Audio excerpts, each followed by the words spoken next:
3:00 na. Oras ng talakayin ng mga nagbabagang issue na pwedeng makapanloko. Ako si Tres Martelino Reyes, Senior Editor ng Rare Files. Masalimuot, nakakatawa at sobrang nakakahiya itong bangayan ng mga Duterte at pamilya Marcos Romualdez. Ikaw pumapasok kayo ng alanganin. Mr. President, baka susunod ka sa dinaanan ng tatay mo. Parang away sa kanto lang di ba? Magsena pa kasi itong si Tatay Digong, nalaos na. Preskon pa ng preskon, banat ng banat. Di matiis ang anak niyang si Vice President Sara Duterte.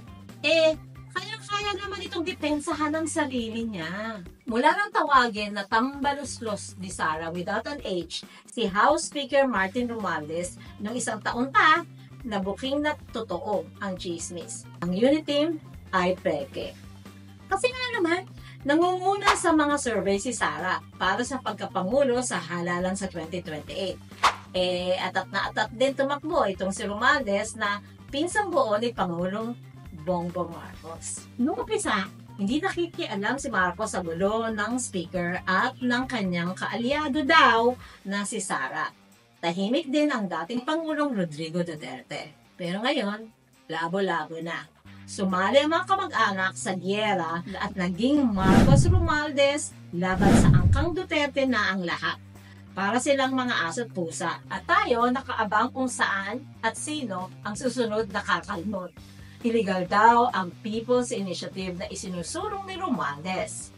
Kinukondena ko talaga yung nag-aalok nito dahil hindi binibenta ang ating konstitusyon. Hindi siya for sale. Mga economic provisions lang naman daw ang gagalawin sa charter change. And it's imperative that we re-examine the Constitution and carefully scrutinize pertinent economic provisions to eliminate the barriers that restrict potential growth. At hindi mapapatigil ng Pangulo ang mga ayuda na ipinamumudmod sa mga tao. Para hindi tayo pagdudahan, i-stop muna natin yung mga pag-release ng mga benepisyo. Hindi naman maganda rin yun kasi may nangangailangan talaga. Tamad at incompetent daw si Marcos. Bombastic side-eye. Nakorta na daw ang utak ni Tatay Digong. I think it's the fentanyl. Magbitino lang sa pwesto si Marcos. Ug wala kay aspirations sa imuhang nasod, resign. Nagsorry na daw ang bunsong anak na lalaki ni Duterte. When I saw him later on, he said, "I'm very sorry." Pero, hindi daw talaga humingi ng tawad si Baste. Drama daw lang yon ni Super Ate. Hinikayat ang mga sundalo at pulis na tutulan ang administrasyon. I am calling now the armed forces and the PNP. Protect the Constitution. Trabaho ninyo yan! Ihiwalay na lang daw ang Mindanao sa Pilipinas. Anong klase? Balik ng Pangulo. The new call for a separate Mindanao is doomed to fail, for it is anchored on a false premise, not to mention a sheer constitutional travesty. At, ang pinakamatindi, drug addict daw si Marcos. Si Bongbong Marcos bangag noon. Ngayong presidente na, bangag natin ang presidente. Lulong naman daw sa fentanyl si Duterte. And PRRD has been taking the drug for a very long time now. Alagay ko kaya nagkakaganyan. Punta daw silang dalawa sa Luneta at magpa-drug test. Pagpakuha siya ng dugo doon, independent entity o doktor. Lumala ang away nung gumanti si Romualdez kay Sara sa tambaluslos comment niya. Tinanggal ng House ang confidential funds sa Office of the Vice President at Department of Education. The CIF will be realigned and put to other departments or agencies that will be best suited to conduct the security aspects of the Secretary or the VP's concern. Enter the dragon ang dakilang ama. Binanatan si Romualdez. Mag-liquidation tayo and you will find out what is the most rotten institution dito. you will find out it's Congress. Yung pork barrel, pati yan si Romualdez. Sinagot naman ni Romualdez. Never must we countenance or allow others not so likely-minded individuals who choose to malign or put down the image of this institution and dictate the direction we must go. Di pa na kontento, inapprove pa ng House ang isang resolusyon para matuloy ang controversial na investigasyon ng International Criminal Court sa magdugong drug war noong panahon ni Duterte. At walang ginawa si Marcos sa balitang dumating at nakaalis na sa bansa ang ICC investigators. Nag-react si Sara. Ayon sa isang nagpakilalang testigo, may kinalaman umano ako sa Oplan Tukhang, sa Davao Death Squad, at sa mga insidente ng pagpatay o extrajudicial killing sa Davao. Bago ang script na ito. At for the first time, kinontra din ang Pangulo sa desisyon nitong magkaroon ulit ng peace talk sa mga komunista. Mr. President, the government's statement with the NDFP in Oslo was an agreement with the devil. Naginatungan pa ng tatay niya. Kaya sabi ko sa kanya, magprangka ka na lang.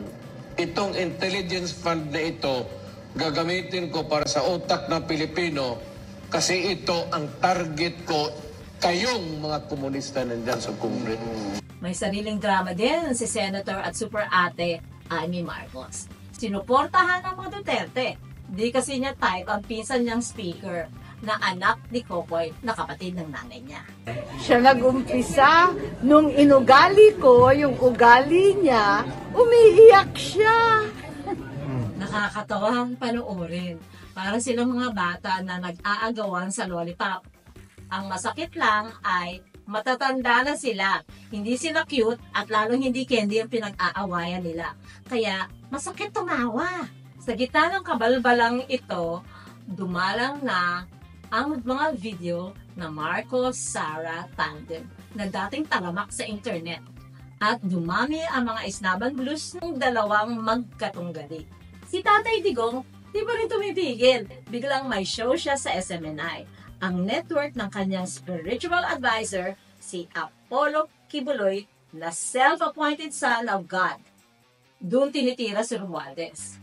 Ayun, sinuspinde ang franchise ng SMNI at kinulong sa house ang dalawang anchor nito. Online live streaming naman ang bagong gimmick. Sa SMNI pa rin. Naglabasan din ng picture kung saan nagregalo ng pulburon, yung tunay si Congressman Paulo Duterte sa tatay niya. Rumesbak ang house na kontrolado ni Insan. Malaki daw ang pork barrel ni Pulong. Nagreklamo kasi si Pulong na 500 million pesos na lang daw ang itinira sa pondo para sa distrito niya ngayong 2024.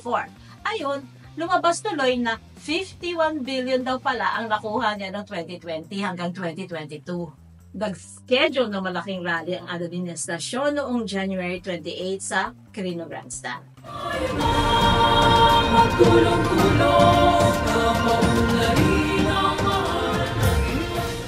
Launching daw ng bagong Pilipinas. Present ang Vice Presidente pero rumiska po bago dumating si Romualdez. Ang mga Duterte di nagpatalo. Gumawa din ng not one but two events sa Davao City on the same day sa pakulo ni Marcos. May anti-charter change rally sila ginawa na dinulahan ng VP at ng Super Ate. Natutuwa pa ba kayo sa mga galawan ng mga politikang ito? Sa isang event, si Baste ang starring. Dun sa pangalawa, ang ama naman ang nagpakitang gilas. Tinagtad nga ng banat laban kay Marcos at pati asawa nito idinamay. Ang ambisyon niyan, karamihan, galing kay Lisa Marcos pati kay Romualdez. Ang First Lady from New York, si VP Sara ang binuweltahan. Hayagang inisnab-isnab ni Lisa Marcos si Sara. Hindi na nakakatawa ang komedya na to. Parang Greek tragedy na nga. Nakakahiya itong away ng mga pamilya para sa kapangyarihan at pwesto sa gobyerno habang naghihirap ang karamihan ng mamamayan.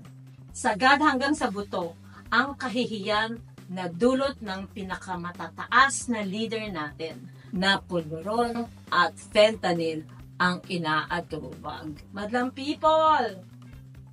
Kaya pa ba? Walang chismis dito. Usapang facts lang. Abangan ang Tres from Tres Show ng Vera Files sa YouTube, Spotify, Apple Podcast at Google Podcast.